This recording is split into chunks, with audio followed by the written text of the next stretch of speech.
The morning started like any other, until I heard the sound that would change everything. Heavy boots crunching across my gravel driveway at 6:30 a.m. I was Thomas Mitchell, 55 years old, gray around the temples, with calloused hands that had built half the houses in this neighborhood over the past 3 decades. I'd been a contractor my whole life, knew every building code by heart, and I'd just finished what I thought was my retirement project, a modest swimming pool in my backyard. Through my kitchen window, I watched them march across my property like an invasion force. 3 safety inspectors in crisp uniforms, clipboards in hand, followed by Karen Westfield, all bleached blonde hair, expensive yoga pants, and that predatory smile she wore when she was about to destroy someone's day. Behind her came a handful of neighbors, phones already out, ready to document whatever humiliation was about to unfold. My daughter Anna was visiting for the weekend, still in her pajamas, making coffee when the doorbell rang, with the kind of aggressive persistence that told you this wasn't a friendly visit. "Dad, what's going on?" she asked, but I was already moving toward the door, my gut telling me this was bad news dressed up in official paperwork. Karen stood on my porch like she owned it, flanked by the inspectors, holding a clipboard thick with documents. "Thomas Mitchell?" she said, though she'd known me for 15 years. "We're here about the unauthorized construction on your property." The word unauthorized came out dripping with satisfaction, like she'd been rehearsing it in the mirror. "What unauthorized construction?" I asked, but even as the words left my mouth, I knew where this was headed. The pool. My beautiful, perfectly constructed pool that I'd been planning for 5 years and saving for even longer.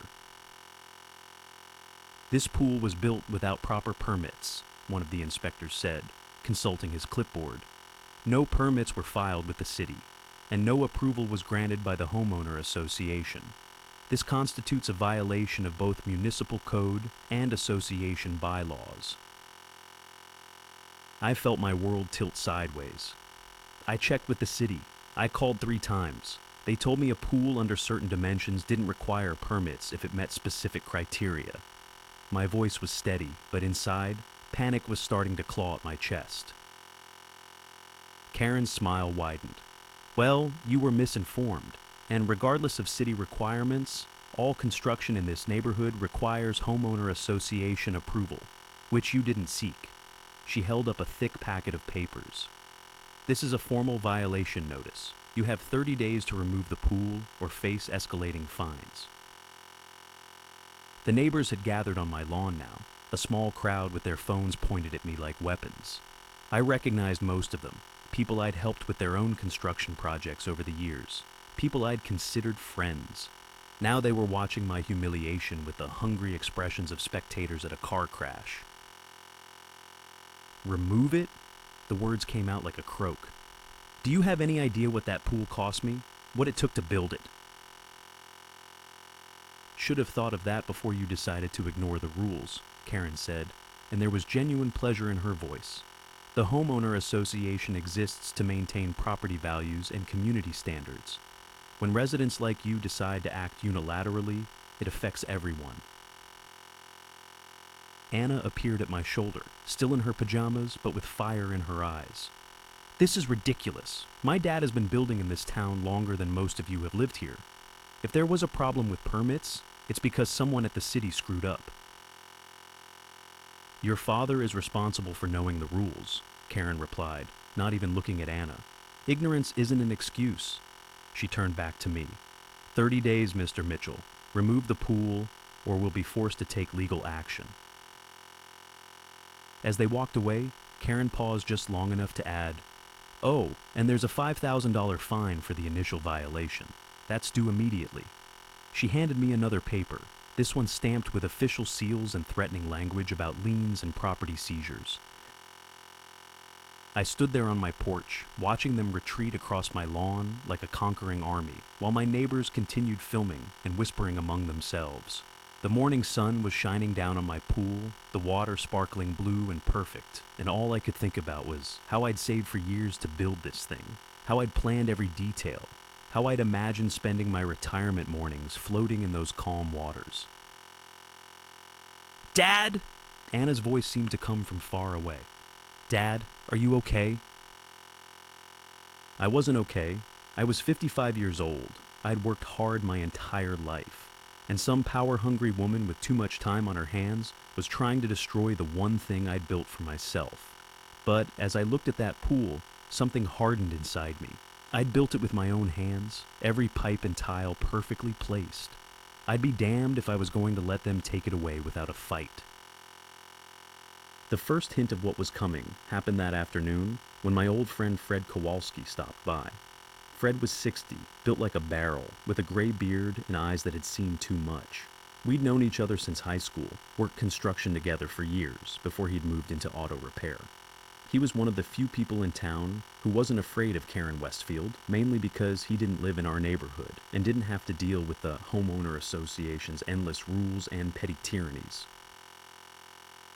"Heard about your trouble," he said, settling into one of my patio chairs with a beer. We were sitting beside the pool, the water still and perfect in the late afternoon light. "Karen's really got her claws out for you." "I don't understand it," I said. "I've never had any problems with the association before. I keep my lawn perfect. I don't make noise. I don't cause trouble. Why come after me now?" Fred was quiet for a long moment, staring at the water. "You know Linda Henderson?" he asked finally. Linda was my next-door neighbor, a plump woman in her 50s who'd always seemed friendly enough. We'd shared small talk over the fence for years, borrowed tools from each other, exchanged Christmas cookies. "Of course. What about her?" "She's the one who reported you," Fred said quietly. "Called Karen the day after you filled the pool, told her all about your unauthorized construction project." The betrayal hit me like a physical blow. Linda had been standing at her kitchen window the day I'd finished the pool, had waved and given me a thumbs up. I'd even invited her to bring her grandkids over for a swim once everything was ready. Why would she do that? Fred shrugged. "Some people just like to see others taken down a peg. Or maybe she's trying to get in good with Karen. You know how the association plays favorites." He took a long drink of his beer. "Word is, Karen's been looking for a way to flex her muscles. Show everyone who's really in charge around here." That night, lying in bed, I stared at the ceiling and tried to make sense of what was happening. Through my bedroom window, I could see the pool lights glowing softly in the darkness. Anna had flown back to college that afternoon, worried and angry, making me promise to call if things got worse. But I couldn't shake the feeling that this was just the beginning. The next morning brought the first anonymous letter, slipped under my door sometime before dawn. The message was printed in block letters. "Rule breakers don't belong in our neighborhood." No signature, but the paper smelled faintly of the expensive perfume Karen always wore. By the end of the week, there were 3 more letters, each more threatening than the last. Someone spray-painted scofflaw on my mailbox. My morning newspaper started showing up shredded, scattered across my driveway like confetti. When I called the police, they took a report but made it clear they considered this a civil matter, not worth their time. The isolation was the worst part. Neighbors who'd been friendly for years suddenly had urgent business elsewhere whenever they saw me coming. At the hardware store, conversations stopped when I walked in. Even Father Mackenzie at St. Mary's, where I'd been attending Mass for 20 years, seemed uncomfortable when I approached him after service. But it was Fred who delivered the news that changed everything. He showed up one evening, looking grim, with information that made my blood run cold. "I did some digging," he said, sitting heavily in his usual chair. "Talked to some people who know people. You want to know the real reason Karen's coming after you?" I nodded, though part of me wasn't sure I wanted to hear it. "She's planning something big, a major renovation project for the neighborhood. New streetlights, landscaping, maybe even a community center. But she needs unanimous support from the association to make it happen. Problem is, independent guys like you, people who don't automatically fall in line, make her nervous. She figures if she can make an example of you, break you down publicly, everyone else will be too scared to oppose her when voting time comes." The pieces clicked into place with sickening clarity. This wasn't about building codes or association rules. This was about power, pure and simple. Karen was using me as a demonstration, showing the neighborhood what happened to people who didn't bow down to her authority. "There's more," Fred said quietly. "I talked to someone who works at city planning. Turns out you were right about the permits. Pools your size don't require them if they meet certain specifications. Which yours does, perfectly. You followed every rule, Thomas, every single one." The rage that filled me then was white hot and pure. I'd been beating myself up for weeks, wondering what I'd done wrong, how I'd missed something so important. But I hadn't missed anything. The rules I'd followed were the right rules. Karen had simply decided that the association's authority superseded everything else, including the law. "So what do I do?" I asked. Fred was quiet for a long moment, staring at the pool. "Well," he said finally, "that depends on how far you're willing to go." The morning Fred and I drove to the homeowner association's community center, I had no idea I was walking into a trap. Fred had insisted we needed to see their pool, the one Karen was so proud of, the centerpiece of her little empire. "Know your enemy," he'd said with that grim smile of his. "And sometimes you learn things that change the whole game." The community center sat on 3 acres of manicured grass, all funded by association dues that seemed to increase every year. The pool was Karen's crown jewel, Olympic-sized, surrounded by expensive tile work and landscaping that probably cost more than most people's houses. It was supposed to be available to all association members, but somehow the good time slots always went to Karen's inner circle. What Fred showed me that morning made my blood boil and gave me hope at the same time. The pool's filtration system was a disaster. Rust stains around the drains, algae growing in corners where the circulation was poor, and a smell that told you this water wasn't as clean as it looked. Worse, the whole setup violated at least 6 health department regulations that I could see without even trying. "I've been like this for months," Fred said quietly, pointing to a crack in the pool deck that had been hastily patched with mismatched concrete. "But Karen keeps scheduling her fancy parties here anyway. Last month she had some big-shot state senator over for a fundraiser. Whole thing could have been a lawsuit waiting to happen." But that wasn't the real revelation. As we walked around the property, Fred casually mentioned something that stopped me cold. "Funny thing about this place, association's been having money troubles. Turns out Karen's been a little too generous with the renovation budget. Word is they might have to sell some assets to stay afloat." "What kind of assets?" I asked, though something in my gut already knew the answer. "Well, this pool and the land around it aren't technically owned by the association anymore. They mortgaged it last year to fund Karen's streetlight project. If they can't make the payments," he shrugged, "let's just say it goes to public auction." The pieces of a plan started forming in my mind, dangerous and beautiful. But before I could even begin to think it through, my world came crashing down in a way I never saw coming. It happened the next evening. I was in my backyard, skimming leaves from my pool and trying to enjoy what might be my last few days with it, when Linda Henderson appeared at our shared fence. She looked nervous, guilty, like she had something to confess. "Thomas," she said, wringing her hands, "I need to talk to you." "If you're here to apologize for reporting me to Karen, save your breath," I said, not looking up from the pool skimmer. "It's not that simple." Her voice was small, defeated. "I didn't have a choice." That made me look up. Linda's face was pale, her eyes red like she'd been crying. "What do you mean you didn't have a choice?" "My grandson Danny, you remember him? He's been having some trouble at school, getting into fights, acting out. Last month She took a shaky breath. "He threw a rock through the Hendersons' window. Just anger, you know? His parents are going through a divorce, and he's not handling it well." I remembered Danny, a skinny 12-year-old with too much energy and not enough direction. "Okay, but what does that have to do with my pool?" "Karen found out about it. Said she could make real trouble for Danny if she wanted to. Vandalism charges, juvenile court, the whole thing. But she offered me a deal." Linda's voice dropped to a whisper. She said she'd forget about Danny's little incident if I helped her with something, if I kept an eye on you and reported anything that might be a violation. The betrayal cut deeper than I'd expected. So you sold me out to protect your grandson. I'm sorry, Thomas. I'm so sorry. But you don't have grandchildren. You don't understand what it's like when someone threatens a child you love. Tears were streaming down her face now. I thought it would just be a warning, maybe a small fine. I never thought she'd try to make you tear down the pool. Before I could respond, my phone buzzed with a text message. It was from Anna, and the words on the screen made my heart stop. Dad, something's wrong. Karen Westfield called my boss. She's saying terrible things about you. Says you're unstable, that I shouldn't be working with children if my father is a rule-breaking menace.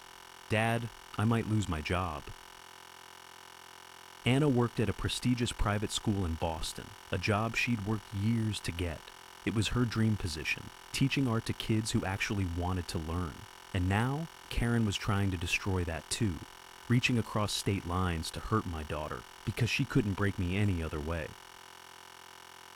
The rage that filled me then was different from anything I'd felt before, colder, more focused. This wasn't about the pool anymore. This was about a woman who thought she could destroy lives for sport, who used children as weapons and felt no shame about it. That night, I called Anna and heard something in her voice I'd never heard before. Fear. Real, bone-deep fear that everything she'd worked for was about to be taken away. The headmaster wants to meet with me tomorrow, she said, trying to sound brave and failing. He says he needs to discuss some concerns about my family's situation. After I hung up, I sat in my kitchen and stared at the pool through the window. The water was dark now, reflecting the stars, beautiful and peaceful. But all I could think about was Karen's satisfied smile when she'd handed me that violation notice, the pleasure in her voice when she'd talked about legal action. Fred found me there an hour later, sitting in the dark with a beer I hadn't touched. Heard about Anna, he said quietly. Karen's been making calls all over town, telling anyone who'll listen that you're some kind of dangerous rebel who can't be trusted around decent people. She's trying to destroy my daughter's career over a swimming pool, I said, and my voice sounded hollow even to me.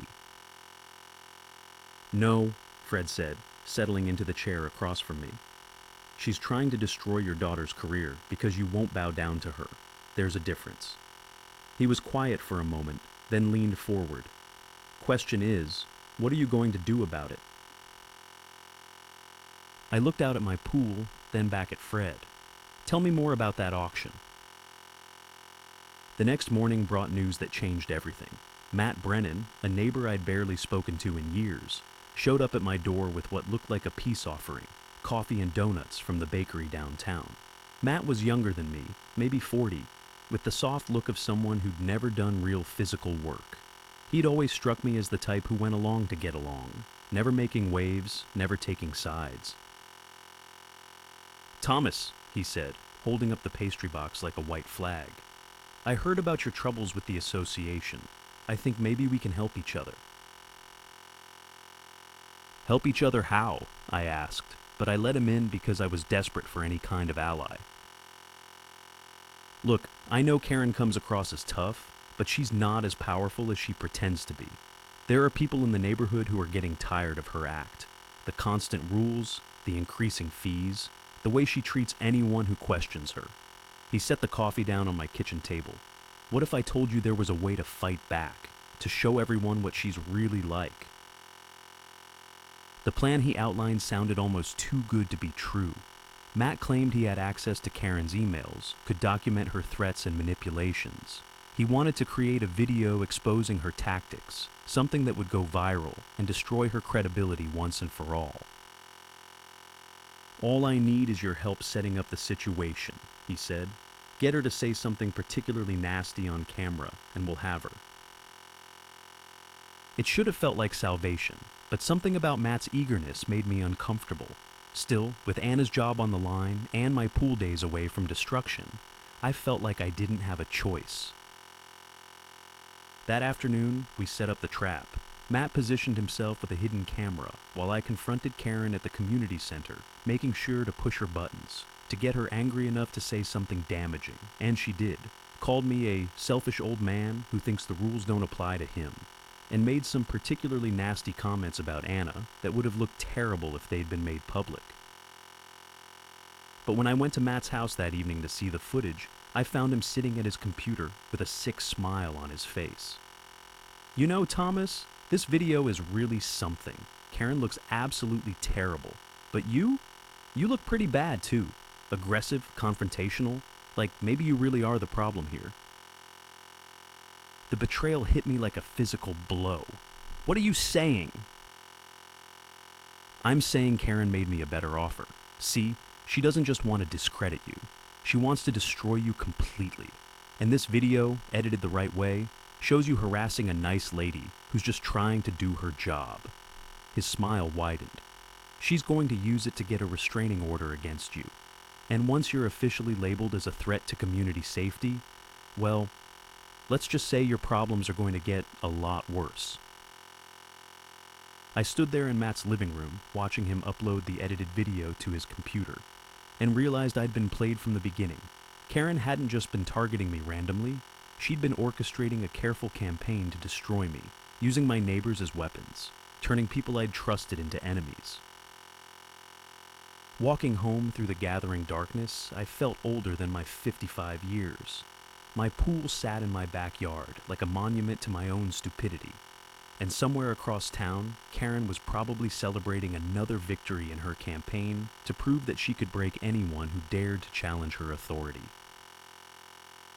But as I sat by the water that night, something Fred had said earlier came back to me. Know your enemy. I'd been thinking about that all wrong. I'd been trying to fight Karen on her terms, playing by her rules. But what if there was another way? What if the real battle wasn't about pools and permits, but about something much more fundamental?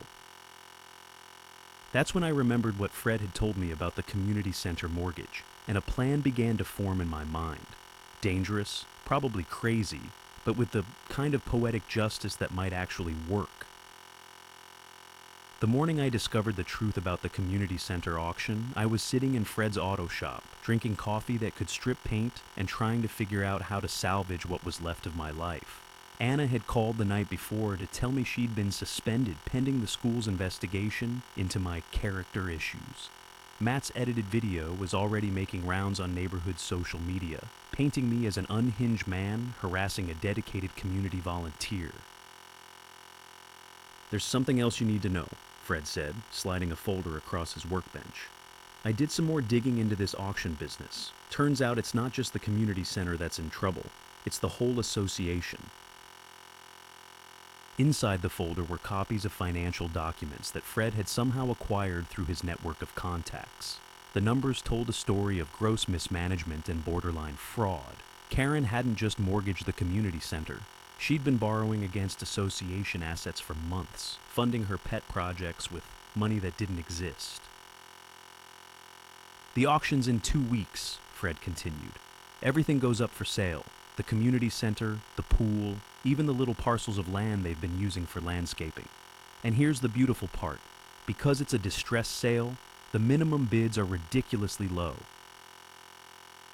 I studied the documents, my contractor's mind automatically calculating values and possibilities. The community center property was assessed at nearly $2 million, but the opening bid was set at just $300,000. How is that possible? Associations' creditors want to cut their losses fast. They don't care about fair market value. They just want enough cash to cover the immediate debts. Fred's smile was sharp as a blade. Of course, Karen doesn't know about any of this yet. She thinks she's got another 6 months to figure something out. The plan that formed in my mind was audacious and probably insane, but it had a symmetry that appealed to my sense of justice. If Karen wanted to use power and bureaucracy as weapons, then maybe it was time to turn those same weapons against her. I spent the next week liquidating everything I could: the savings account I'd built for retirement, the life insurance policy my wife had left me, even the vintage truck I'd been restoring in my garage. By the time the auction rolled around, I had $450,000 in certified funds. Enough to make a serious bid, but not enough to guarantee anything. The auction was held at the county courthouse on a gray Tuesday morning. I had expected a crowd, but there were maybe 20 people scattered across the courthouse steps, most of them looking like investors or developers scanning for cheap real estate. Karen was nowhere to be seen, which meant she still didn't know what was happening. When they called for bids on the community center property, my heart was hammering so hard I could barely hear the auctioneer. The opening bid came and went with no takers. Then $350,000, still nothing. At $400,000, a developer in an expensive suit raised his hand, and I felt my dream slipping away.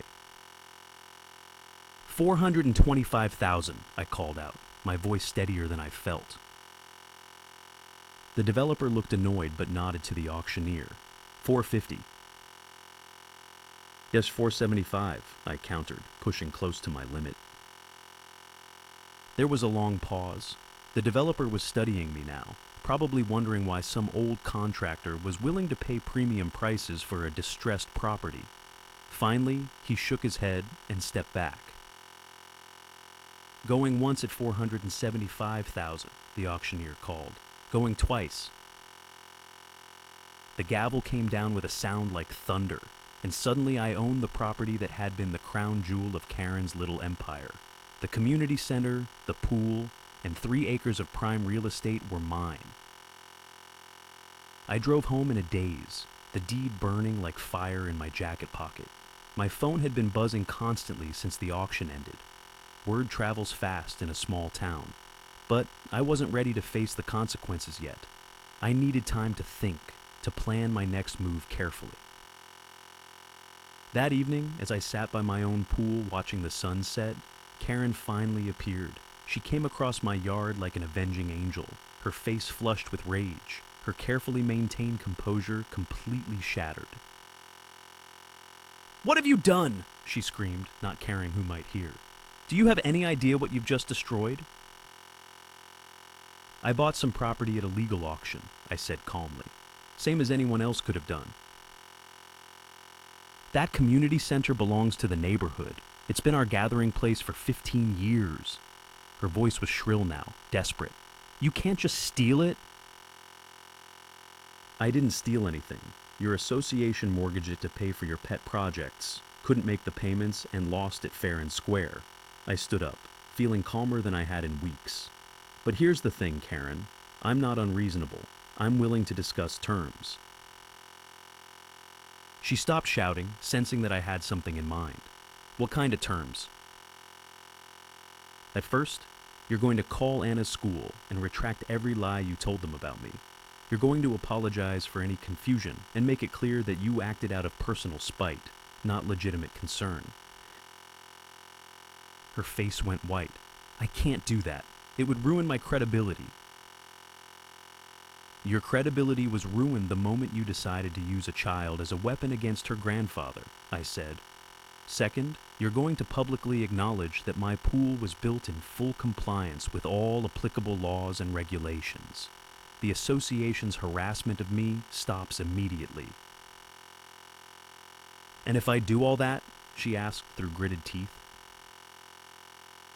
"Then maybe we can work out a lease arrangement for the community center, something reasonable that lets the neighborhood keep using it while ensuring the property is properly maintained." I paused, letting her digest that.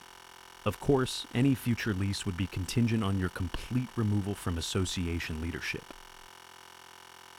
The look on her face was everything I'd hoped for: rage, humiliation, and the dawning realization that her reign of petty tyranny was over. She'd built her power on the assumption that people like me would never fight back, would never be willing to risk everything to stand up to her bullying. "You're insane," she whispered. "This will destroy the neighborhood." "No," I said quietly. "This will save it. You've been poisoning this place for years with your power games and petty cruelties.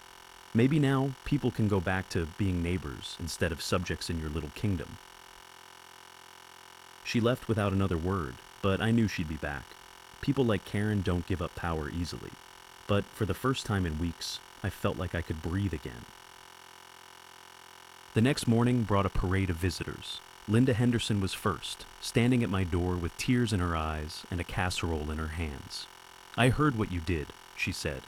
"About the community center, I wanted to thank you."